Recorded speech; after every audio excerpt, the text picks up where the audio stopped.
Today's video, it's all about providing ourselves a chance to stay in the top flight. Everything that we can do, scouting, transfers, you name it, it's all going to be recapped in the players we get and to see exactly what happens now being a professional club. We set out with the ambition of somehow staying up in the Premiership after back-to-back promotions. Let's run that intro. Let's get straight into it. It is time to try and build a side to keep us up in the Premiership.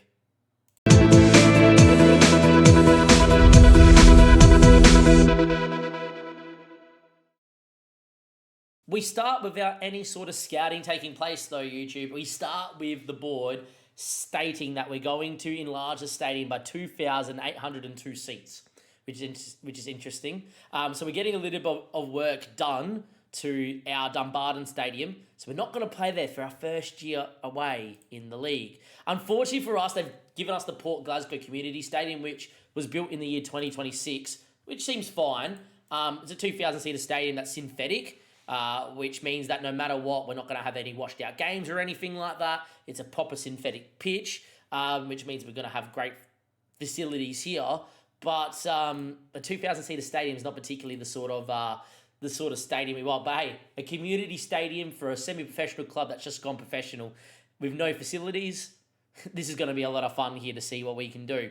In terms of with the squad and where we're scouting, I did end the episode by offering to try and get Blair McKenzie and Alfie Stewart back on loan. Unfortunately, Aberdeen have rejected both offers. Unlike last year where they turned around and suggested if we paid their full wages, they would give them to us again. Unfortunately, both players are out, so we need to find a right winger that's been our player of the year for the last 2 years, and we need to find a centre-back that is physical and can header, mark and tackle. Might be a bit of a tall order, that one, but let's see what we can do. Let's get into the scouting side of things, and probably the next time you see us, it's going to be a whole heap of players we've brought in at the football club, and we look ahead to see exactly where the game thinks we're going to finish. No shock horror, I think they're going to put us down 1,000 to 1 to win the title and be relegated in bottom spot pretty comfortably. Here we are, YouTube. It's not signings time, but what it is time is we've officially now been recognised that we're in the Premiership, which is important because guess what? We did not have an under-18s or a reserve league, but because we're in the top flight, we get the option of being able to accept to be part of it. And well, we have done exactly that. We've officially now have got an under-18s and we've got a reserve side. And I will go through and get this whole squad that's got everyone that's under the age of in the 20s here to go and go where they need to go. But that is huge for us. That's massive for us as a club. In terms of the finances, we're hemorrhaging money because we've signed all the staff and everything like that. The board have been a little bit unreasonable here. They actually want us to avoid relegation from the Premiership this year. I don't think that might be possible, but they want us to avoid relegation. Like, good on us. If I get relegated after going back-to-back promotions, and then we get relegated this year, and they sack me, I would be losing my mind because there is no way our team as it stands right now deserves to stay up. We're at 901 to 1. There is 2 new players on this list, but I'll leave that for the next part of the episode here. I've been live for about 4 and a bit hours. I think that we can get ahead of St Mirren, for sure. And to be fair, Queen's Park got promoted 2 years ago and stayed up last year. So I think I would target Queen's Park and Livingston we've beaten. So I think at home we'll get enough wins, personally. But yeah, that is where it is. I have to touch on one guy, just in case he does decide to come. Miguel de Jesus Gamboa was on the next-gen list. And I'm always one of those guys that just throws people, if they're on the next-gen list, I throw them in because you might be able to get them on loan or something. Well, Miguel de Jesus Gamboa got released by Chivas, which I could not believe. And he actually has accepted a contract to come to us. Unfortunately, since accepting a contract to come to us, we've seen an Eredivisie side in FC Twente and a lot of Mexican clubs go in for him. I've tried 2.6k a week. If he comes to us, I'll strip nude on this YouTube channel because he's not coming. But Yeah, just dare to dream. I thought it's definitely worth throwing into the video that a guy this good was interested in coming to us because we're in the Premiership. Yeah, it's an odd time. Our reputation actually has gone up to 2.5 star as well. So that's something. Next time we see each other, hopefully it's a recap of some results to start the season and the players that we've got. I still need 2 strikers. I still probably want another centre back. I still probably need a right winger. Yeah, see what we can do. You, yes, you, follow me on Twitch. You watch all my content live and, of course, all the VODs for all your viewing needs. The Twitch is the place to go, and for funny clips like this. Can you fucking shut up? Pietro Pellegrini is a freak, Mum. Honestly. Pietro Pellegrini is a freak. Here we are, YouTube. We are in the start of the season. We're at the start of the season. If things look a little bit different here, do not worry. I've switched from OBS Streamlabs to OBS Studio.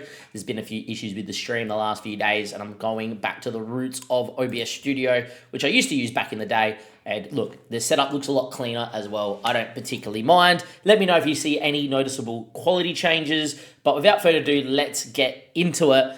We have made some signings that we're definitely going to get into. I think the first thing we're going to do is, since making the signings, we've come into 901 to 1, but that is the team still lining up in 4-4-2. Secondly, I know people would love to see this sort of stuff as well.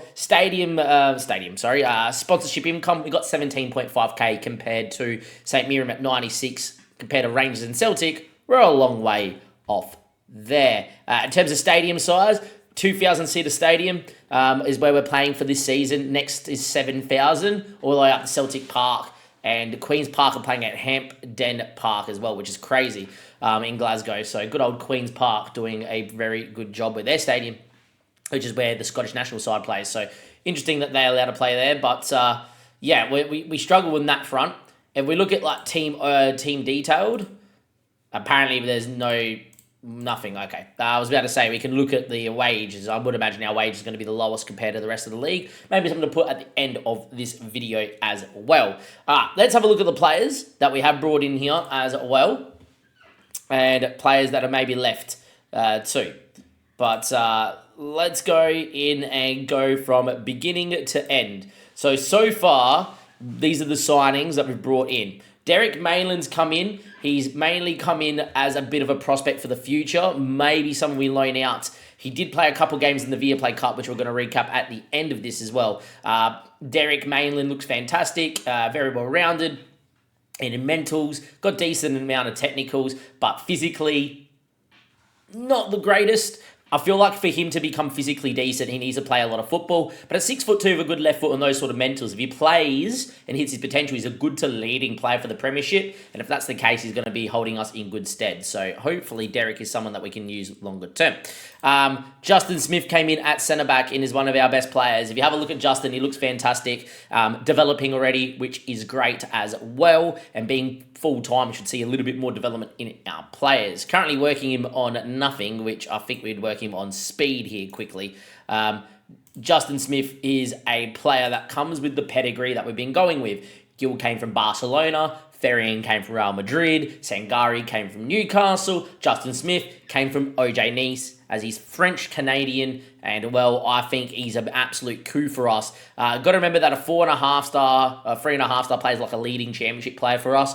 That's kind of the level we're going at. He's going to be fantastic, and we have got a partner alongside him. What I love about Justin is that he's 6'2" and has got the headering, marking, and tackling. Very much reminds me of Blair McKenzie. Very much a straight-for-straight replacement. Lucky last was Adam Khan. Very quick player, good determination as well. I think he's fantastic. He'll get up and down. I think if he hits his potential, Adam Khan, he will be decent. I just think as a backup for now, he's not bad. My goal is to have him as a stopgap and eventually put him in the reserve squad, and then actually buy a left back that would be of a decent, decent ability to develop to be better than Vokins or a player that is better than Vokins, but not for this season. We don't have the money.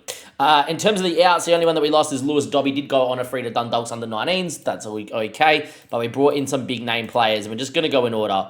First is Jay Hogarth. Jay was the goalkeeper for Peterhead, for people that remembered. He won Goalkeeper of the Year in League 2 when we were in the battle down there. Since then, we've been tracking, and he's been staying at Rangers and not playing. What I like about him is that he has got good one-on-ones, good reflex, good determination, 6'1". He also has the potential to be a good premiership player. And when you look at Ferrian, I think Ferrian with that 2.6 mil, someone that has a very good year this year, he's someone that we could potentially sell to put some funds into the club. To get someone like Jay Hogarth, who's homegrown from Rangers, if he develops, would be a very adequate backup, and someone that's only on £700 a week is a very good signing. I'm going to talk about Daniel Yanez next, and then the rest we're going to discuss because there's a tactic that you need to follow if you're in the lower levels. Daniel Yanez looks fantastic. We put him as an important player, but now that he's spent time here, the game realises he's about a 2.5 star. He's a good League One player. What I do like about Daniel is Real Madrid prospect. I think as a backup winger, we were looking at signing him to be a first-team winger. As a backup winger, got decent pace, decent little technicals and mentals. I think off the bench, this guy's going to cause some teams some issues, especially in the 4-4-2 and how we play it. I think Daniel Yanez is going to be okay.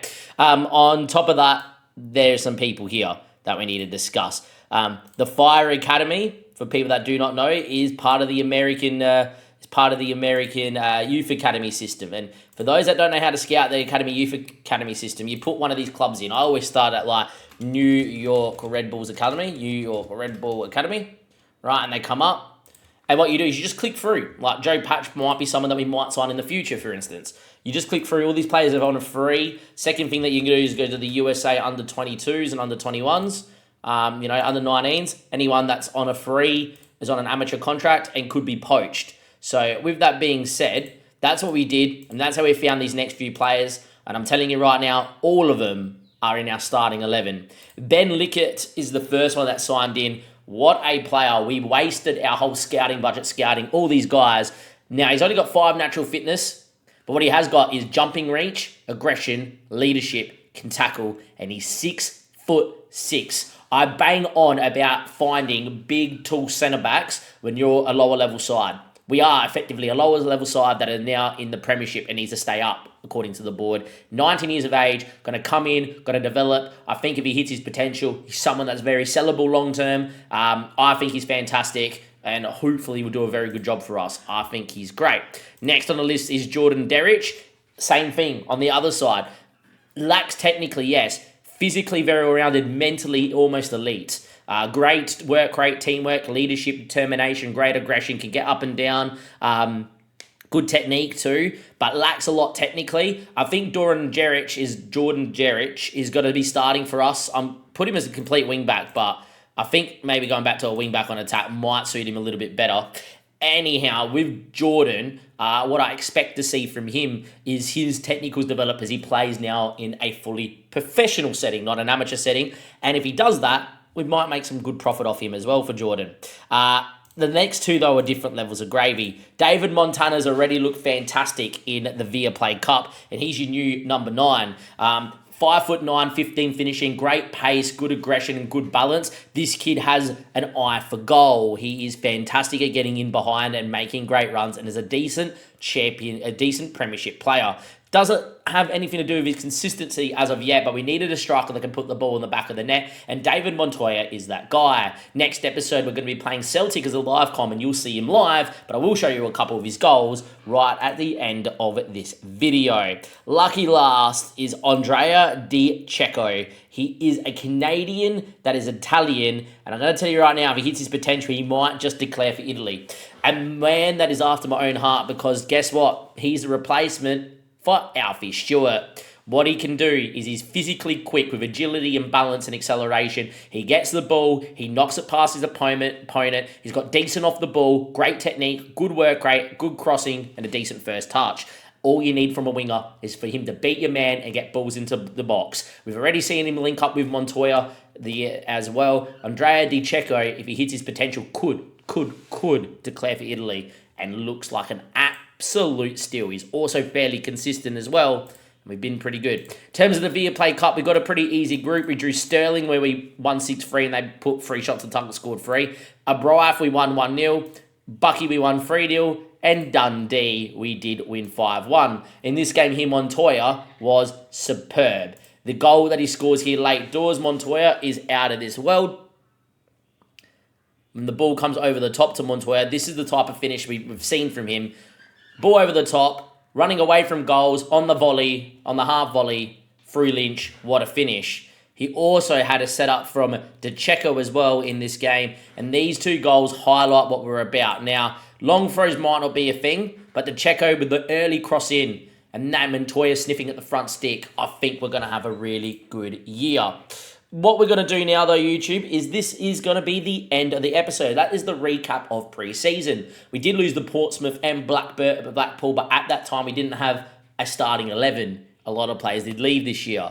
What we have done is build a squad that the game still reckons we're going to get relegated, but we've beaten some of these sides already this year. And look, the points tally that we needed last year to stay up was 36 points. I think we can get to 36 points and get ourselves into that playoff and avoid relegation. And that's all that we need to do. Above me right now is going to be the link to this 442 that's hopefully going to keep us up, and hopefully it will. There'll also be the link to the playlist to watch all the other videos so you can stay up to date with the save. Maybe you're new around here and wanted to see all the new signings and if we build a team that was good enough to stay in the Premiership. Let me know in the comment section down below if you think we will stay up in the Premiership. Next episode, we play Celtic at Celtic Park as a Lifecom and recap how we've started in the Premiership. Thank you and goodbye.